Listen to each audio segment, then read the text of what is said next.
Bienvenidas y bienvenidos a esta nueva exploración sonora. Hoy nos metemos con un tema bastante recurrente, ¿no? ¿Cómo hacer que las guitarras eléctricas suenen con fuerza, definidas, con esa pegada que buscamos? Pero sin que se coman toda la mezcla, claro. Que no terminen siendo un barullo donde no se entiende nada. Exacto, es ese equilibrio, ¿verdad? Que tengan su potencia, pero dejen aire para la voz, la batería, el bajo, que todo funcione junto. Sí, porque una mala mezcla de guitarras te puede embarrar toda la producción muy fácil. Totalmente. Y para guiarnos un poco en esto, encontramos un material muy interesante, muy práctico. Un video del canal mastering.com en YouTube. Se llama Mixing Guitars, 7 Simple Tricks You Must Try. Ajá.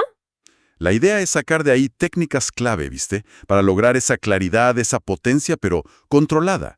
Y bueno, evitar ese sonido fangoso, sobre todo cuando tenés varias capas de guitarras. Y lo bueno, creo, es que varios de estos trucos, como vamos a ver, son un poco antiintuitivos al principio.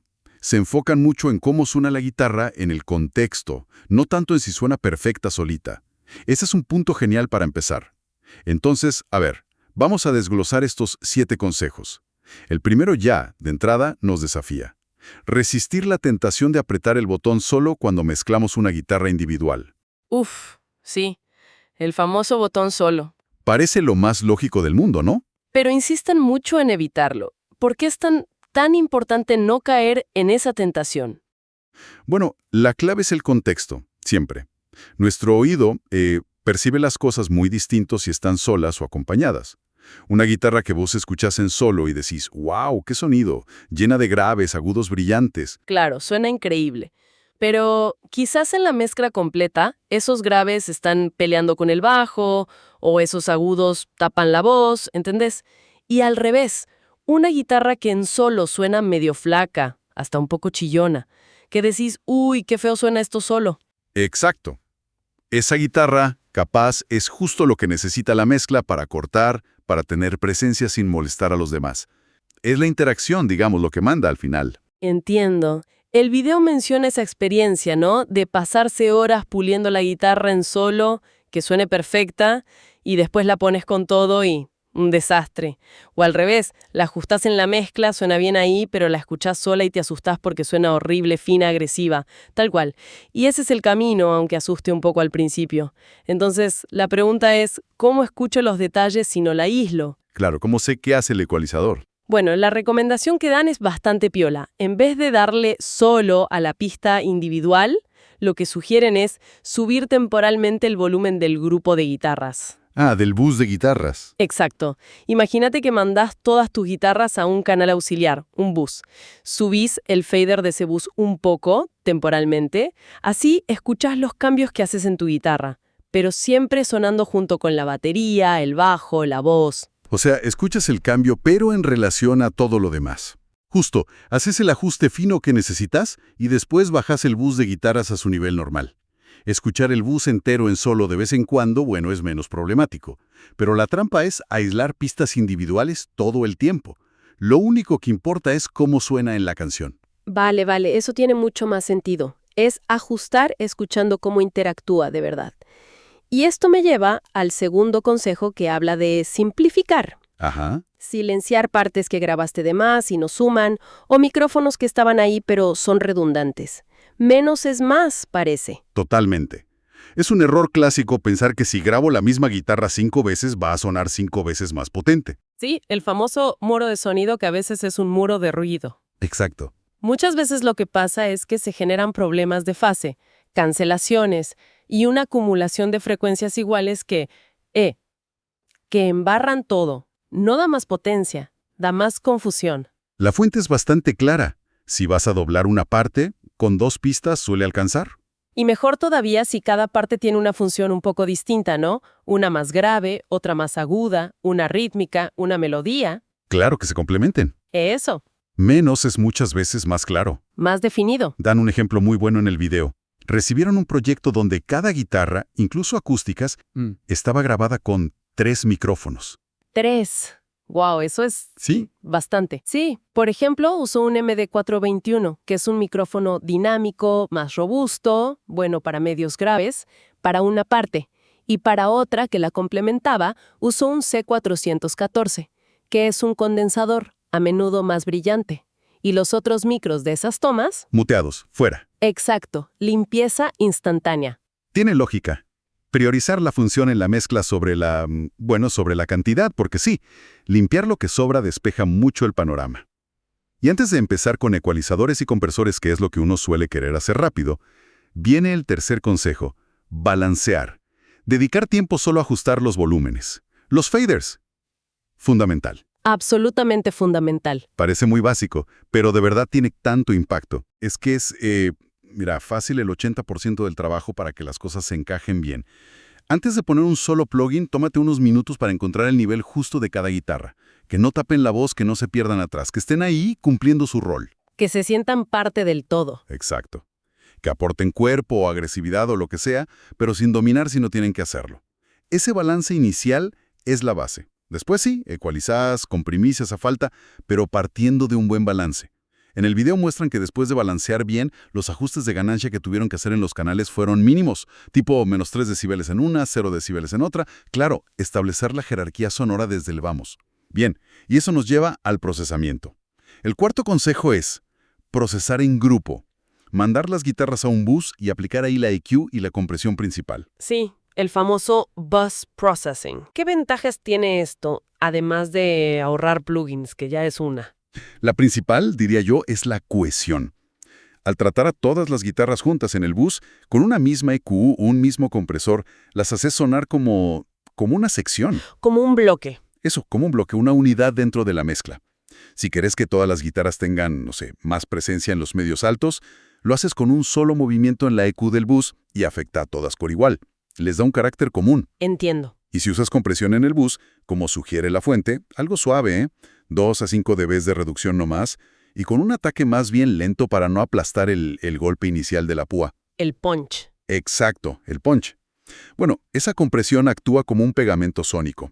Hace que todo el grupo de guitarras se respire junto, que suene más compacto. Claro, las amalgamas. Obviamente si tenés guitarras muy diferentes, qué sé yo, una acústica limpia y una eléctrica con distorsión súper agresiva, quizá necesiten algo individual. Pero la idea general es buscar esa unidad en el bus. Así es. Priorizar el bus para el procesamiento principal suele dar muy buenos resultados para que se integren bien en la mezcla general. Bueno, ahora entramos en un terreno que, dicen en el video, a veces genera un poco de resistencia. El quinto consejo: cortar graves y agudos sin miedo. Dicen que la guitarra eléctrica vive sobre todo en los medios. Ajá, el famoso mid-range instrument. Pero uno piensa, ¿no van a sonar flacas, sin cuerpo, si les corto mucho abajo y arriba? Esa es la reacción natural. Sí, pero volvemos a lo mismo. El contexto. Los graves profundos, digamos abajo de 100, 150 Hz, ese es el lugar del bajo y del bombo. Si metes mucha guitarra ahí, se arma el famoso lodo, esa bola de graves confusa, el mud. Exacto, hay que dejarles ese espacio libre. Y para eso usas un filtro pasa altos, un high pass filter. Cortás todo lo que está por debajo de cierta frecuencia. En el video mencionan usarlo en 87 Hz, que incluso consideran bajo a veces lo suben más. Ok, lo de los graves para limpiar el barro lo entiendo. ¿Y los agudos? ¿Por qué cortar arriba? ¿No pierdo brillo? Bueno, los agudos súper extremos, arriba de 10 kHz, ponele, la guitarra eléctrica rara vez tiene información armónica esencial ahí. Ese espacio es más para el aire de la voz, el brillo de los platillos. Ah, ok. Pero acá viene lo más interesante que menciona la fuente sobre cortar agudos. Ayuda a crear profundidad. ¿Profundidad? ¿Cómo? En la vida real, los sonidos que están lejos pierden las frecuencias altas más rápido que las bajas, ¿no? Se escuchan como más opacos. Cierto, sí. Entonces, si vos atenúas un poco los agudos de las guitarras con un filtro pasabajos o un shelf que baje los agudos, las estás como empujando un poquito hacia atrás en la mezcla. Ah, mira vos. Creas espacio adelante. Exacto. Das lugar para que otros elementos que sí querés bien al frente y brillantes, como la voz principal, destaquen más. Si todo fuera súper brillante, nada resaltaría. Qué buen punto. O sea, no es solo limpiar, es posicionar en el espacio 3D de la mezcla. Eso cambia totalmente la forma de verlo. Es una herramienta psicoacústica, sí. En el video dan ejemplos concretos de cortes. Además del pasaltos en 87 Hz, meten un corte muy fuerte tipo -9 dB alrededor de 300 Hz, que es una zona típica de lodo medio grave que ensuciaba todo. Bestial ese corte. Sí, sin miedo. Y después un corte tipo shelf en los agudos, -2 dB a partir de 5.2 kHz. Incluso dicen que poner un pasabajos cortando todo arriba de 10 kHz muchas veces no le quita nada importante al tono de la guitarra eléctrica en la mezcla. Por eso, de nuevo, pueden sonar raras en solo. Tiene toda la lógica del mundo. Estás esculpiendo para que encajen. Y si cortamos en los extremos, ¿dónde ponemos el foco? Eso nos lleva directo al sexto consejo. Realzar los medios altos, también sin miedo. En esa zona entre 1 kHz y 6 kHz, más o menos. Ahí está el corazón, digamos. Ahí es donde parece que la guitarra eléctrica tiene su carácter principal, ¿no? Su mordida. Exactamente. Esa zona es clave para que la guitarra corte a través de la mezcla, para que tenga presencia, agresividad, inteligibilidad, incluso en mezclas muy cargadas. Y es una zona que a menudo no está tan congestionada por otros instrumentos. Aunque hay que tener cuidado con la voz, ¿no? Sí, claro, hay que ver que no te choques justo con la frecuencia fundamental de la voz si realzas mucho ahí. Pero la idea es que, al realzar en esta zona, la guitarra se escuche clara sin necesidad de que esté súper fuerte en volumen general. Y acá de nuevo, la historia del solo versus la mezcla. Un realce fuerte ahí, en solo, puede sonar nasal, chillón. Feo, sí.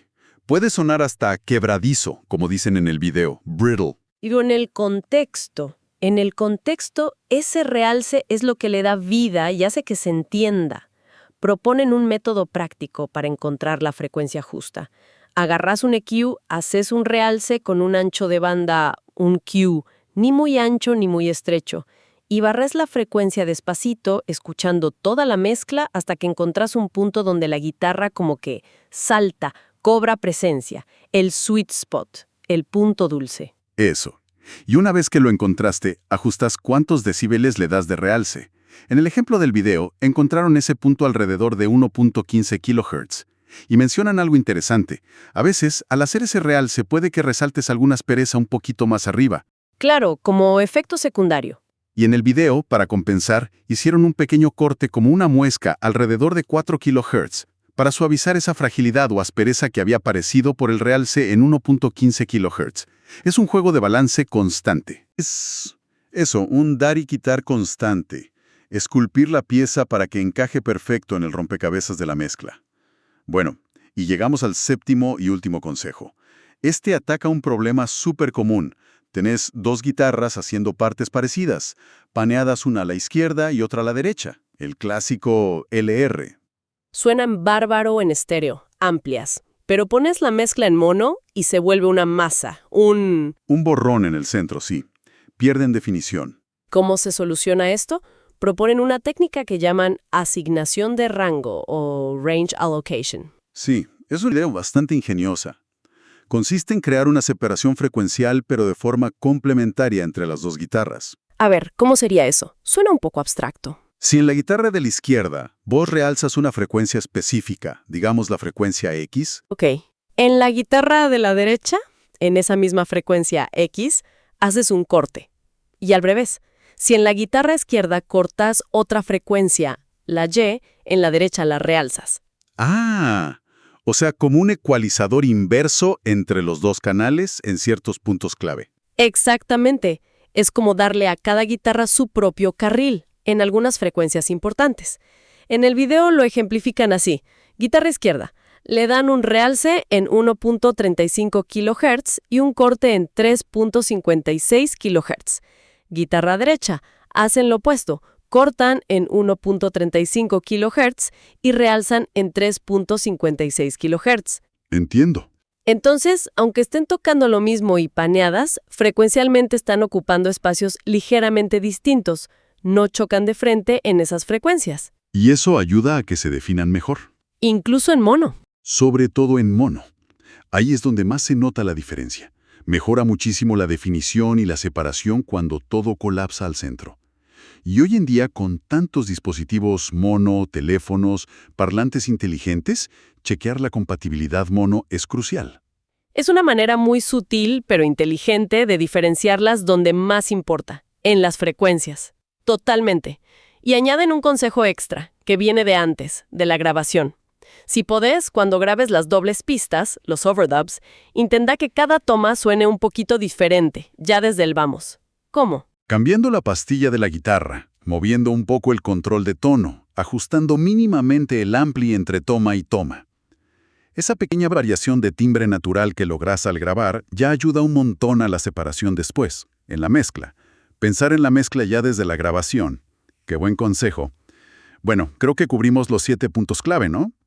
A ver, no usar el solo individual, simplificar muteando lo que sobra, balancear volúmenes primero que nada, procesar en grupo en un bus, cortar graves y agudos sin piedad y usarlo para crear profundidad, realzar medios altos para que corten y usar esta asignación de rango para separar guitarras paneadas. Sí, creo que está todo. El hilo conductor siempre parece ser mirar el contexto general de la mezcla, ¿no? Esa es la filosofía central, sí. La meta no es la guitarra que suena perfecta aislada, sino la guitarra que funciona dentro de la canción.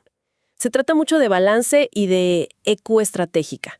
Cortes quirúrgicos y realces enfocados para lograr claridad, impacto y, fundamentalmente, dejar espacio para los demás. Es interesante que esta fuente pone la compresión como algo útil, sí, pero secundario a la EQ y al balance para las eléctricas. Fantástico. Una visión muy pragmática, muy enfocada en el resultado final de la mezcla. Esperamos que toda esta charla detallada sobre las ideas de mastering.com para mezclar guitarras les sirva mucho a quienes nos escuchan. Y bueno, para cerrar, queda una reflexión interesante que proponen ellos mismos, como para seguir pensando. Si podemos moldear tanto el sonido de la guitarra después de grabarla con estas técnicas de mezcla, ¿cómo podría eso cambiar la forma en que grabamos? Claro, podríamos anticipar estas necesidades de la mezcla y tomar decisiones distintas al capturar el sonido original. Quizás buscar tonos que ya vengan pidiendo menos cirugía después. Es una pregunta abierta, ¿no? Para seguir dándole vueltas a este arte de grabar y mezclar.